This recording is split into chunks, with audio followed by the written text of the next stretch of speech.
Gravitas Plus International Mother Language Day 2021. Is that a thing? The International Mother Language Day? I've never heard of it. Also, it's almost Mother's Day in France. It's, I think, the 11th. Yeah, it's Sunday, I think. Wait, where are we? Yeah. It's this Sunday, Mother's Day. That's right. And, I don't have the most luck, right? Because, so Mother's Day on the 11th, and then 2 days later on the 13th is my mom's birthday. So, yeah, it's a lot of money in 1 month. It's kind of unfortunate when it ends up like that. I mean, it's kind of close. But yeah, by the show WION. Let me tell you a story from Bangladesh. The year was 1952. Back then, the country was called East Pakistan. Its government had imposed Urdu on the Bangla-speaking population. They were told Urdu and Urdu alone is their national language. People were furious, but they could not... Give me a second, I'm trying to... I don't know why it's doing this. Just auto-translate or just auto-go to English, yeah? Napoleon, okay. Yeah, but don't... I just want caption, but I don't know. Well, it's fine, I guess. The government had outlawed meetings and rallies, but students in Dhaka University decided to break the law. They sat in protest and fought the suppression of their mother tongue, Bangla. Police opened fire. The military joined. Okay, I'll stop the subtitles. They're kind of broken. At least 4 students died. The date was the 21st of February. Take a look at the calendar. What's the date today? It is the 21st of February, 2020. Is it? It is 21st of February. It is. 21. 69 years since the language movement in Bangladesh. Nice. Have we today become the biggest enemy of our mother language? Are we self-censoring our mother tongue? Have we become so global that we think it's okay to forget our roots as long as we master Ren and Martin? Hello and welcome to Gravitas Plus. I'm Palki Sharma Upadhyay. The world is celebrating International Mother Language Day, a day dedicated to promoting language inclusion, a day that tells us forgetting our mother tongue is not okay. What is a mother tongue? I was going to say, native in some countries it's pretty straightforward, right? But in India, which so far I've learned as like a ton of different language, is there like one that's actually considered like the absolute mother tongue? When there's so many? Language. It is the language of our ethnic group. Mine is Shekhawati. Technically, it's a dialect. My parents and their parents spoke it. I express myself the best in this language, but I'm struggling to get my children to speak it. And I may not be alone in such a struggle. Earlier, mother tongue was synonymous with our home language. Today, it's not the case for many of us. A, because many of us marry with people from different mother tongues. And B, because even at home, we end up speaking foreign languages like English. It has become the common language. Estimates say 12 to 30% Indians speak English to some extent. It is an emblem of education and success. Today, the first words a child hears are often in English. Aren't you cute? Teach her English and she will... I was going to say, like, obviously, the British used to rule over India. And I've noticed in like a lot of the songs that I checked out, that, like the song in Hindi, that in Hindi, there's a lot of sometimes like English, where it's not just a word, it's like in the middle of like Hindi singing, there's like an English, like a couple English word or something. So I guess it's kind of like fused a little bit, I guess. I mean, it's not a bad thing though. Obviously, like, it'd be better if the whole world can speak English, like everybody can speak English, And I feel like it's already hard enough to know 2 languages, like your mother language and a second language. So I understand where she's going with this. That, like, you should try to keep the other language alive, but it seems kind of extreme, like, to really expect that. I mean, I feel like most people, they, learning more than 2 languages is kind of crazy. I mean, I know some people definitely do, but, that's a lot. To be successful. Science doesn't agree. Science says mother tongue is essential for a child's development. Learning first in one's mother tongue leads to better outcome in the future. Sure. Let me read from a document published by UNESCO. I was saying English should be first. In addition, research increasingly shows that children's ability to learn a second language or additional language does not suffer when their mother tongue is the primary language of instruction throughout primary school. Mother tongue is key to our development, but most of us do not realize this. Let me show you some numbers. The world today has around 7,000 living languages. Around 540 languages have died since 1950. 1,075 will be dead or dying by the end of this century. Do you see how the rate is accelerating? I mean, not to be a contrarian as often, but is it that bad of a thing? Like, language is culture, but it's also like more of a useful thing. So I don't think, you know, outside of like recording it in videos and maybe writing, so it's not forgotten in history. Like if language just start to disappear naturally, you know, I don't know if it's really such a bad thing. I mean, like it's different from like, you know, people trying to suppress a language or force a language. But again, if it's just like less people speak a language because again, let's say it's in a country like there's like a ton of different dialects, right? Like the dialects slowly dying because the new generation ends up speaking like the most spoken one in the country. Is it such a bad thing? It feels like just a natural progression of things. Now I'm okay with the idea, you know, it would be cool if like the language is still like preserved in maybe writing or videos, you know, but I don't know. Yeah. Like, isn't it just a natural thing? I can't imagine how limited your life can be if you only speak one language. I mean, it's a lot of people, right? I mean, I don't know. Like, I didn't really think of it like that when I was young and I didn't speak English.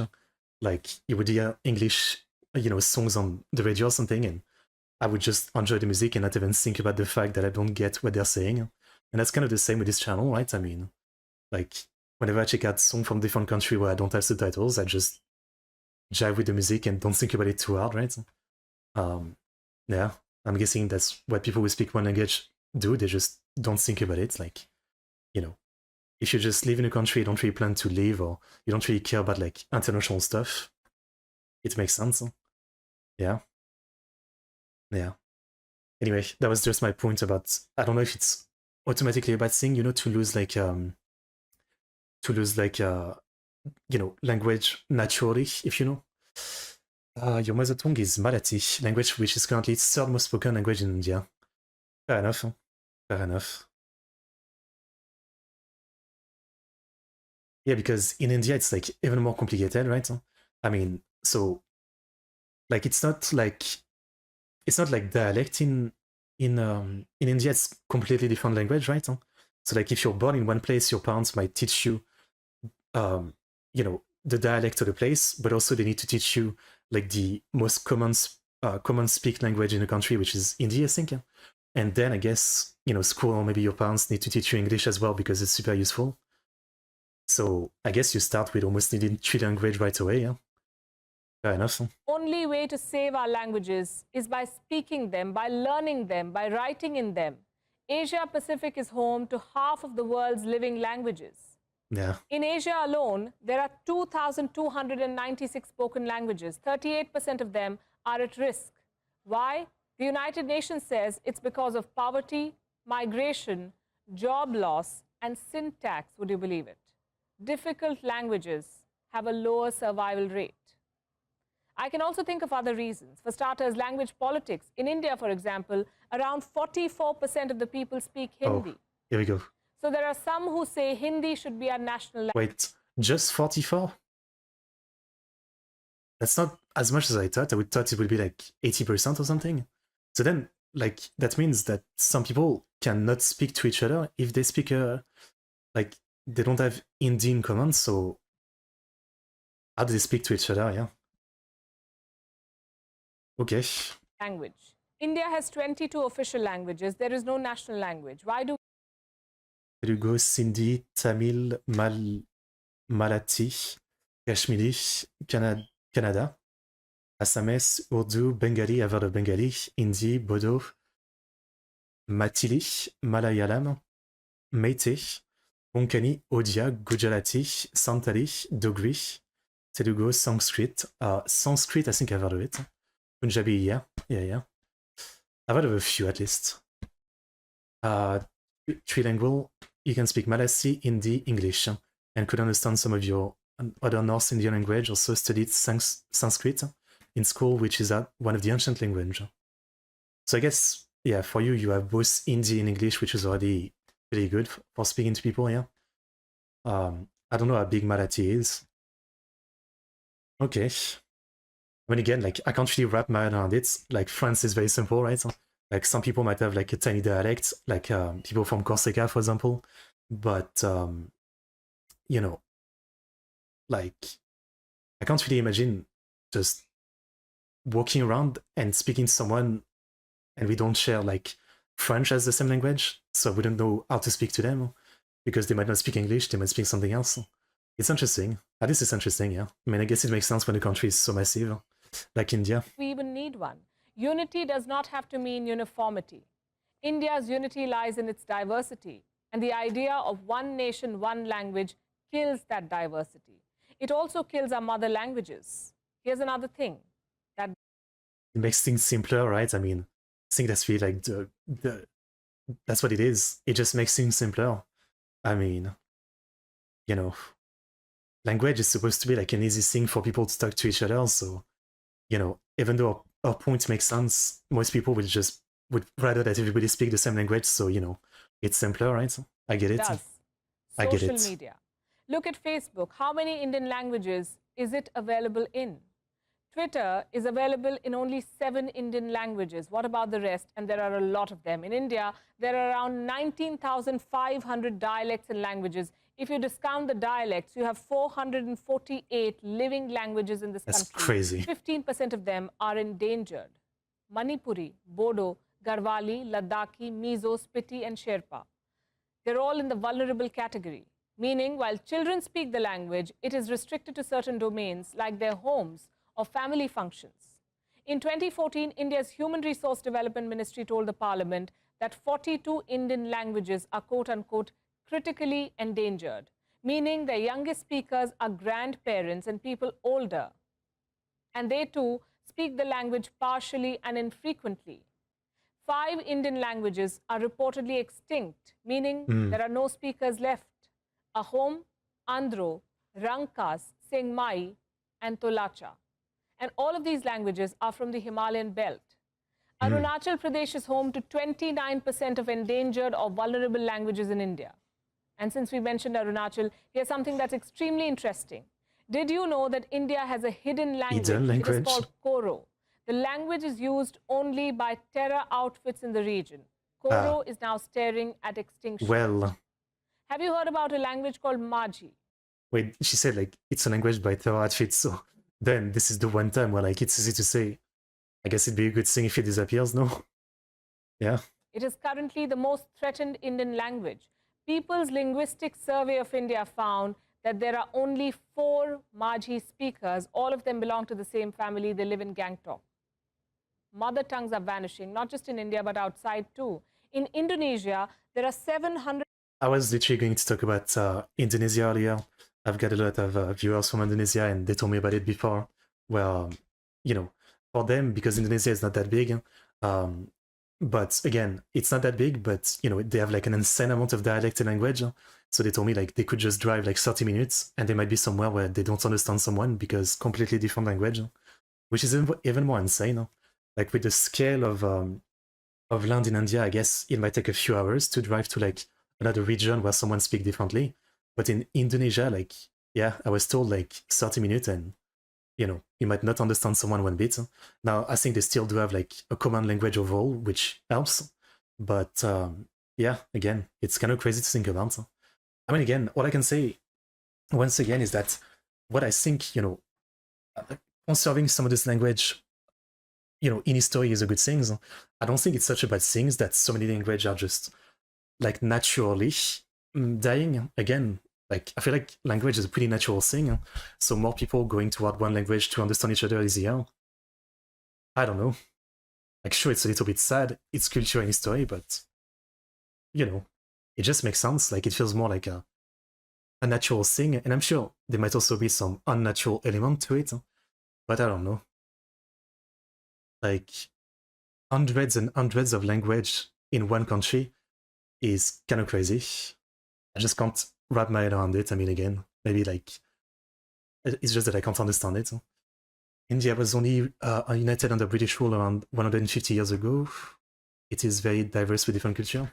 107 languages, 49% are dying. In Malaysia, 81% of its 136 languages are dying. That's the highest number in Asia. Languages of small indigenous tribal communities are often ignored. They're never used in education or public life. 4 in 10 indigenous languages spoken today are in danger of disappearing. Every fortnight... But again, that's kind of like ideas, right? I mean, if it's a little tribe, it's their own language, and why would other people go out of their way to learn it except if they want to interact with the tribe, right? It just makes sense. Like tribe dialect especially, yeah. Of course it's going to die if the tribe dies. It just makes sense. At least one indigenous language vanishes every fortnight. In Nepal, 54% of the languages are either at risk or dying. Look at the numbers from Vietnam, Thailand, Myanmar, the Philippines, China, Cambodia. You may ask, why should 53%. I care? And I will tell you. You see, when a language dies, we lose more than just a medium of conversation. We lose knowledge, we lose experience, we lose crucial information about local plants and animals, their usage. How will science progress? How will culture progress if information is not passed on to... But that's why I said, like, just record everything, right? Like, this is the era of the internet. You can write books about it. You can write internet websites about it. So while the language may die, it doesn't have to be erased from history, right? Compared to back in the days where, you know, I'm sure a ton of language were erased from history, as there was no record of how they were spoken, how they were written, how they worked, right? But today we can be okay with something, you know, just dying because the modern world is different, but also we can actually keep it as far as like history, right? So yeah. I'm sorry I'm disagreeing so much with the video. It's just like, I don't know. To me, it just seems like more of a natural thing for, like, you know, language to come and go and change depending on the way the world is. The next generation. When a language dies, we also lose a unique worldview. I will give you more reasons why we should save and promote mother tongues. Number 1, okay, it advances inclusion.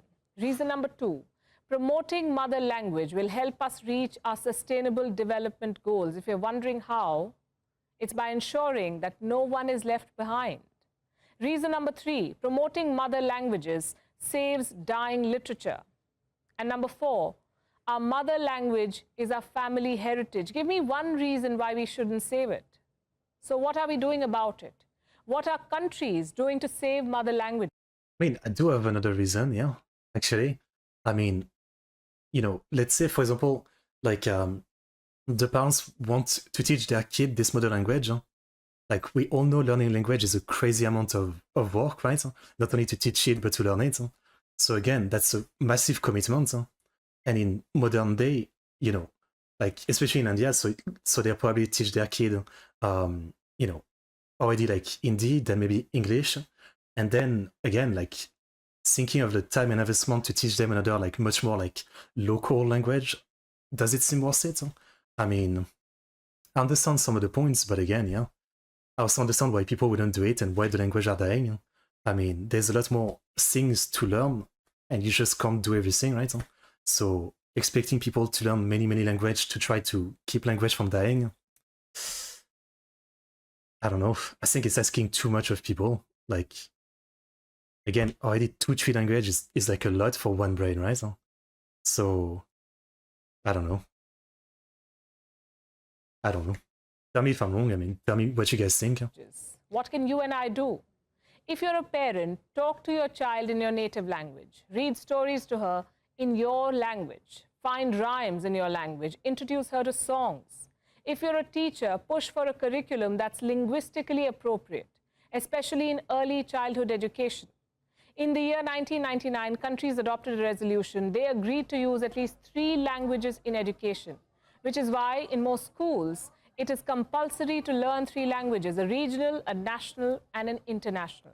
But in practice, The regional language is mostly reduced to L3, what we call the third language.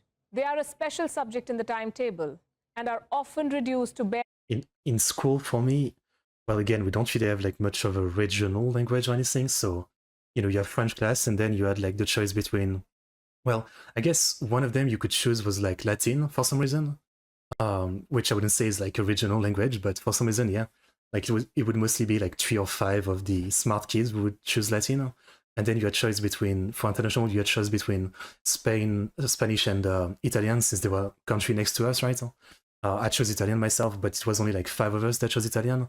20 of the others chose Spanish. That's basically the choice we had, at least in my, small countryside school, right? So maybe it wasn't the best representation of the actual choice you might have, I don't know. But yeah, Latin was a thing for some reason. At least 60 to 90 minutes of learning per week. These lessons also stop by the time the child is in the 8th or 9th standard. Why? So that she can concentrate on quote-unquote more important languages. National languages too stop in many schools after the 10th grade. Again, not important enough. It is only English that we focus on. It's time to correct this. As we stare at a new academic year, let's try making education more inclusive. 40% of people globally do not have access to education in a language they speak or understand. As a result, minority groups end up avoiding school. Parents shy away from participating in school activities. It hampers the entire process of education. How can those in public life help? If you're in India, you can change the way the census classifies languages. Since 1971, any language that is spoken by fewer than 10,000 people is not being included in the official list of languages. As a result, only 121 languages have found a mention in the list. UNESCO says any language that is spoken by less than 10,000 people is potentially endangered. If you don't even list them, how will we save them? This census, let's include our mother tongues instead of counting them out. আমার মাতৃভাষা Bangla لغتي الأم هي اللغة العربية أوكرانska Mój materny język jest słowiańszczyzna.